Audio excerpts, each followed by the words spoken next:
Chapter 11. Veronica Glazer. Those little bastards. They need to stop. Put my things back where they were. And they're making their little jokes about taking out the trash, living in a junkyard. They never had to go without. Never had to feel hungry because they already divvied up all the food in the house among their crying kids and didn't have anything left over for themselves. I tell you what, when you live through the lean times, it makes you smart. When you have to throw your husband out on the street because he's been drinking and you catch him in bed with his girlfriend, and you can't get a job anymore and have to rely on handouts, you learn real quick how to stretch your money. You reuse what you can. You take things that other people would throw away and you make it work. And you sure as hell don't throw away a perfectly good chair just because the cushion is torn. Maybe you find another chair by the side of the road and maybe it's a little beat up, but it's fine. You never know when you might need that chair. It's just good sense. It's planning for the future. You drag that chair back to the house and you hold on to it. Because if your other chair breaks and you don't have an extra one, there's just no money to run out to the store and buy a brand new one.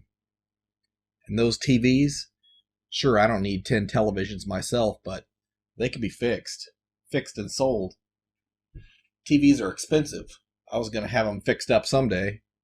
I just got distracted by other things. That crazy girl came by and helped those boys throw my things away. She stuffed the baby clothes into garbage bags and got rid of them like it was nothing.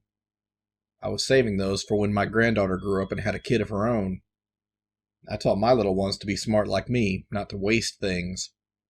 Somebody forgot to teach these kids that kind of common sense. I haven't seen my granddaughter in a while now. She's all grown up, off living her own life with her husband. I was going to give her those baby clothes the next time I saw her. Now they're off to the dump. It don't matter what anyone says, I took good care of my children. I kept them alive, kept them fed, kept them clothed. We may not have had the nicest things, but we made do. Then they went off and left me all on my own. Well, not all on my own. I had my cats for company. But my kids could have helped me out a little after everything I did for them. They thought all my things were trash and they didn't want to come visit. I did feel a little embarrassed about all the baby food jars. I could have got the toilet fixed.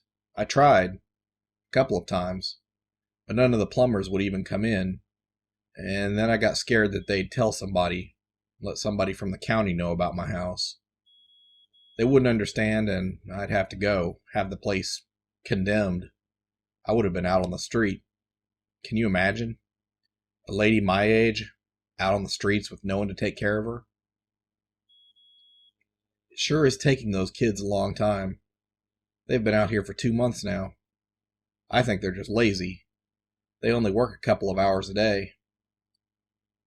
A few days ago, they found my old record albums. That was nice.